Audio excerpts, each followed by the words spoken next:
Bonjour à tout le monde, très chers sénateurs, chères sénatrices, bonjour à tous. Nous sommes un certain mercredi 12 juin 2024. L'actualité est dominée par l'investiture de notre nouveau gouvernement, l'actualité de l'RDC bien sûr. Il y a d'autres autorités africaines, mais on se focalise plus par rapport à celle du Congo, RDC.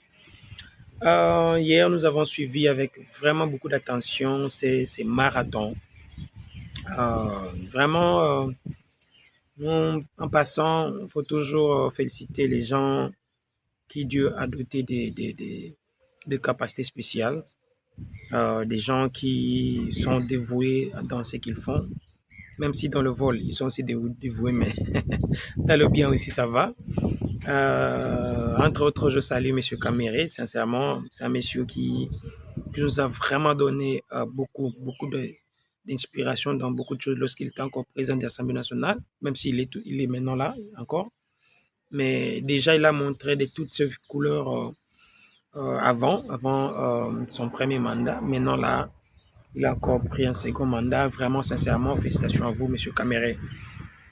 Mais la personne que nous devons plus féliciter, ce sont nos députés, particulièrement, en fait, je dirais pas particulièrement, mais l'ensemble de tous les députés qui ont quand même montré avec une certaine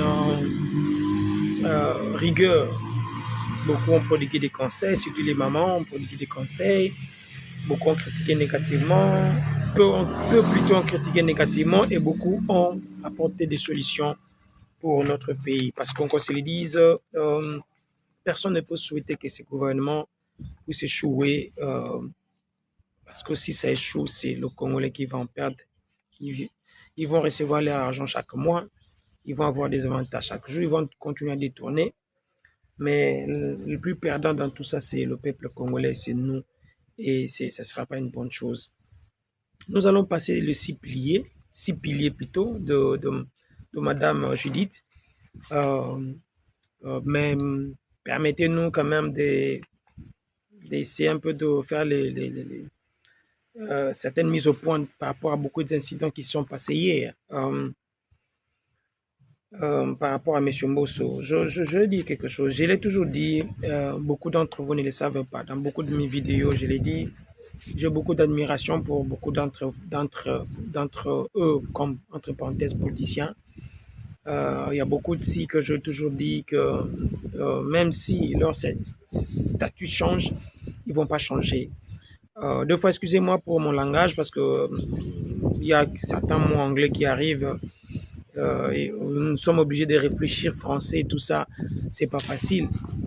Mais des fois, si j'arrive à bégayer, c'est parce que j'ai un mot en anglais que je sais de traduire en français qui est des fois difficile. Donc, excusez-moi. Monsieur Mbosso, je l'ai toujours dit, Mbosso, c'est parmi les gens, depuis à l'époque de Mobutu, ce sont des gens marionnettes souvent qu'on utilise pour faire de sales besognes.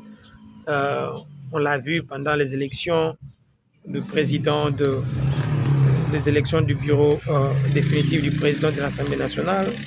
Il est venu faire ses magouilles. Présentement, là, il continue toujours à faire ses bêtises. Hier, on l'a vu venir à l'Assemblée nationale avec toute une armée. On se pose des questions, c'est pourquoi en fait. Le mot là, ça va tenir.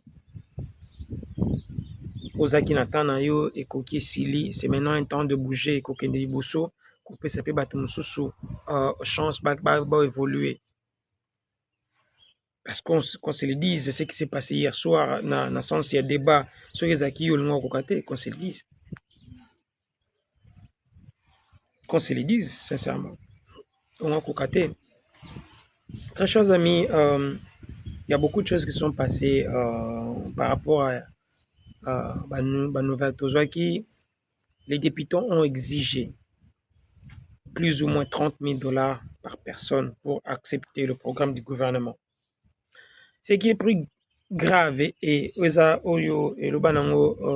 notre comédien l'a dit, Mawable, c'est que le gouvernement a cédé par rapport à cette condition-là. Il y a un money sur les 405 députés, Sincèrement, sur le 405 députés qui est présent, il y a 395 ont voté pour. 97 plutôt, 397. Sorry. Ils ont voté pour. C'est pour la toute première fois une large majorité vote pour le gouvernement juste comme ça. Pensant peut-être que non, programme gouvernement et rencontrer unanimité ou bien rencontrer des hydratats et la population. Non, non, non.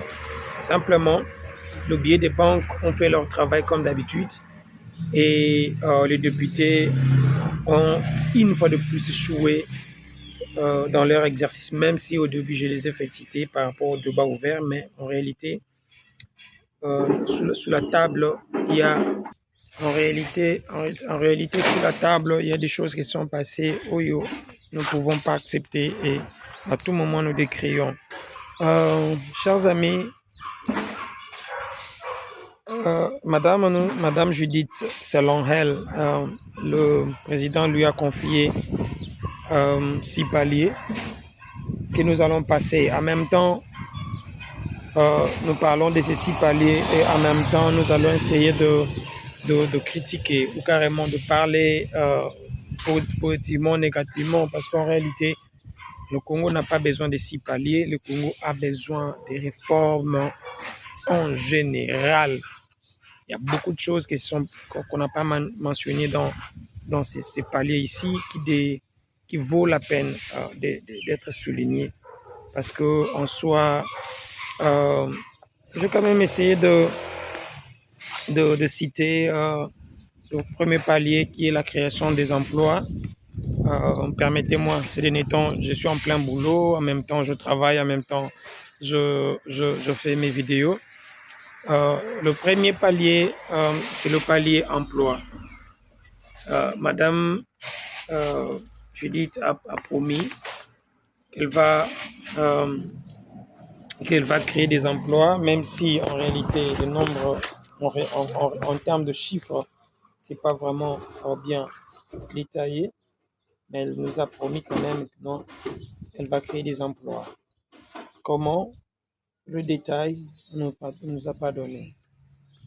Vous savez, ça me fait tellement mal pour cette dame-là. J'ai très mal pour elle par rapport à cette tâche-là qui a été donnée, lui a été confiée plutôt. C'est de gérer un pays comme l'RDC. D'abord, le mot de cette dame-là ne viendra pas de la population. Le mot viendra de ses collaborateurs ou collaboratrices. Comme l'a dit l'une des députées, c'était l'une des députées qui est venue prodiguer des conseils à notre cher Premier ministre, et que la dame doit être d'abord très rigoureuse. Elle doit être très rigoureuse dans sa manière de faire les choses. Elle doit faire d'abord le limite par rapport à la présidence, par rapport à beaucoup de choses qui se font, parce qu'on sait comment ça se passe au Congo, où c'est la présidence qui commence à dicter les choses aux ministres et tout ça. Mais en réalité, ça ne devait pas être comme ça. Nous commençons par la création des emplois. D'abord, nous devons souligner quelque chose de très très important, et que tous ces messieurs-là et ces dames-là qui sont avec elle ne vont pas lui permettre de bien réaliser son travail. Beaucoup d'entre vous diront c'est faux. Même ceux qui disent n'importe quoi, ou disent le Constant Mutamba, tout ça, ne vont pas lui permettre de faire beaucoup de choses. Parce que la personne qui est déterminée à travailler ne parle pas beaucoup. La personne qui est déterminée à travailler se fait juger par ses preuves. Et non, commencer à dire n'importe quoi, en fin de compte, il n'y a absolument rien. Je n'aimerais pas m'attarder par rapport à beaucoup de commentaires, mais permettez-moi de renchérir un peu ce que je disais auparavant. La création des emplois. Comment ces emplois vont être créés? Dites-moi. Vous parlez des emplois privés ou des emplois publics? Entre parenthèses. Parce que si vous allez dans le deuxième pilier, qui est simplement la protection du territoire national et la protection des êtres humains et de biens de première nécessité, Moi, je me pose des questions. Et cela devait être en réalité, ça devait être quelque chose qu'on ne devait pas simplement passer à la légère comme ça. On devait vraiment venir avec des détails. Parce que premièrement, il y a beaucoup de choses qui demandent puissent être relevées dans cette protection du territoire national, protection de biens de première nécessité ou carrément protéger la population. C'est quelque chose que beaucoup d'entre nous prennent à la légère, mais on se pose des questions. D'abord, est-ce que, je pose une question, est-ce que en tant que gouvernement, parce que la population a besoin que cette guerre-là puisse cesser, mais la question qu'on doit se poser, est-ce qu'en tant que gouvernement, nous avons besoin que cette guerre puisse cesser? C'est cette question-là qu'on doit se poser. Si on se pose cette question et que c'est oui, est-ce que la manière dont nous faisons les choses permettront que la guerre puisse cesser? Non, je ne pense pas. Parce qu'en réalité, si on voulait que non, si on voulait à ce que vraiment que les choses puissent changer ou que la guerre puisse s'arrêter, ça allait être plus facile et pas plus compliqué que ça. On connaît celui qui tire le ficelle. Sincèrement, on connaît celui ou celle ou ceux qui tirent le ficelle. Et pourquoi ne pas y chercher d'attaquer? J'ai donné un principe l'autre fois. Si vous vous rappelez encore, si beaucoup d'entre vous, pour ceux qui suivent mes vidéos, pour finir cette guerre, c'est tellement simple, clair. Il y a quelqu'un qui tient une marionnette, qui les bouge. Alors, si on ne sait pas atteindre cette main-là, qui bouge cette marionnette, alors brûlez cette marionnette. Si vous brûlez la marionnette, vous la brûlez, et on ne pourra pas bouger une fois de plus. Cette main va rester tendue comme ça. Mais si vous ne brûlez pas cette marionnette, parce que nous ne sommes pas là, présentement là, on se le dit, le Congo n'a pas la puissance ou la capacité de se battre avec le pays occidentaux, je ne sais pas moi, les États-Unis ou la France, parce que c'est vraiment eux qui tirent les ficelles. Mais on peut se battre contre les marionnettes. Tous ces marionnettes-là, on peut se battre comme eux. Et on a la capacité, on n'a même pas besoin d'ajouter à notre budget. On a une armée très motivée, s'il vous plaît. Les gens qui sont prêts à mourir gratuitement pour leur pays, parce qu'ils meurent presque chaque jour pour ça. Non, mais si on avait des soldats, on avait un pays comme les États-Unis, avoir des soldats comme Congolais, on allait être l'armée la plus puissante de la planète, de la galaxie.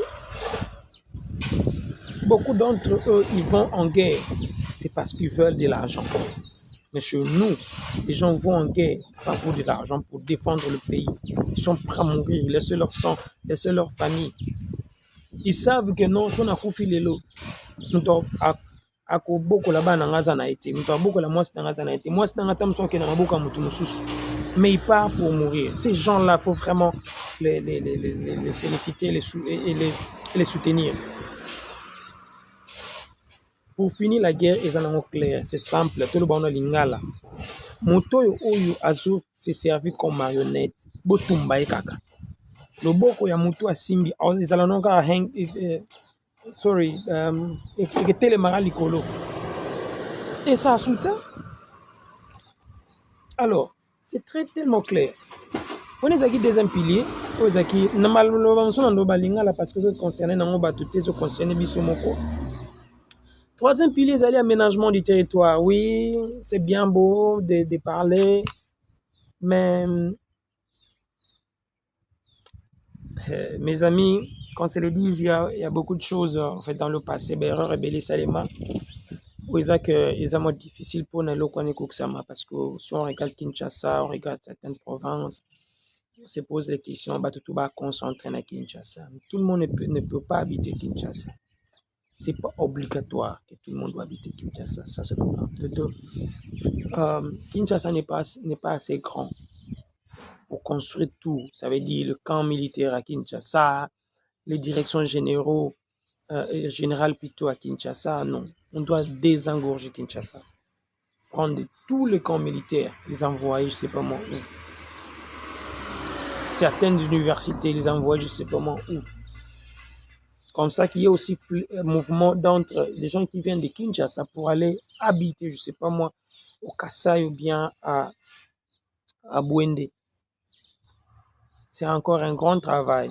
Peut-être si vous me dites que non, vous allez poser des jalons, carrément poser une fondation pour que le prochain gouvernement dans 10, 20, 30 ans, les choses puissent se passer par rapport à votre fondation. Là, je pourrais encore accepter. Quatrième point, c'est le renforcement de capacité de service public. Oui, je suis d'accord avec vous, il faut le renforcer. Mais la première des choses, il y a un pilier que beaucoup d'entre nous avons oublié, spécialement vous, nos gouvernants. Madame Judith, le premier pilier devait être le recensement, l'identification de la population. Ça devait être un pilier, je m'explique. Vous voyez, pour créer des emplois, il faut donner des emplois aux Congolais que vous connaissez, que vous identifiez. Ça, c'est un Congolais. Ça, c'est un citizen. C'est un citoyen congolais. Pour protéger. Notre armée a le droit et le devoir de protéger le Congolais, pas des autres nationalités pour l'instant. Parce que nous, ceux qui meurent d'abord aujourd'hui, c'est les Congolais. S'il y a un Italien qui meurt, vous verrez qu'il y aura combien de nationalement. Lorsqu'il y a les milliers de Congolais qui meurent, il n'y a personne qui dit ça. L'aménagement du territoire, oui. Mais il faut savoir, le Kinshasa est engorgé de qui, s'il vous plaît? Il faut aménager Kinshasa avec de nouvelles lois. 5. Renforcement de la capacité des services publics. Oui, je suis d'accord avec vous. Je reviens dans mon premier pilier. Ce que moi je dis, c'est que lorsqu'on connaît avec précision que celui-là c'est un Congolais, l'autre-là ne l'est pas, vous verrez que le service public va être vraiment renforcé d'une manière effective. Parce que vous allez donner des emplois à qui? Le service public que vous voulez renforcer, les gens doivent être identifiés.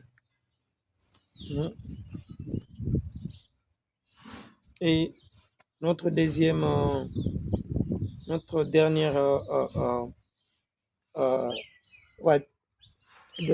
pilier, c'est le pilier qui parle de l'écosystème. Oui, nous sommes une diversité, biodiversité ou un deuxième poumon mondial. Il y a beaucoup de choses qui se sont dites sur le Congo et tout ça. Mais tout ça, ça demande aussi que nous, premièrement, nous devons être en sécurité. Parce que je me rappelle, je ne sais pas si les gens se rappellent, il y a plus de 6 ou 7 ans passés, où on nous prévenait par rapport à une autre guerre qui s'est préparée venant du Tchad, où notre eau, Maï Nabiso, fleuve Congo Nabiso, babanda négociation au niveau à France, baté que l'on va pays désertique. Ça sera encore une autre guerre. Donc, je donne premièrement félicitations à la dame et je lui dis courage pour beaucoup de réussite dans ce nouveau gouvernement. C'est pas facile, mais la dame doit être vraiment très prudente parce que travailler avec des gens comme ça, c'est pas facile. Elle doit vraiment innover dans beaucoup de choses. Les gens doivent sentir en elle quelque chose qu'on n'a jamais senti à qui que ce soit. Et c'est à ce moment-là, peut-être, on peut penser à une certaine réussite. Sinon, on sera toujours dans les up and down et nous allons recommencer les choses à zéro. Je dis que Dieu bénisse le Congo parce que nous avons besoin de ça. Que Dieu soit avec nous. Et pour tout ce que nous faisons, mettons du sérieux. Mettons vraiment le courage et ça va réussir. Ciao. Comme d'habitude, abonnez-vous, partagez, likez et on nous revoit bientôt. Bye.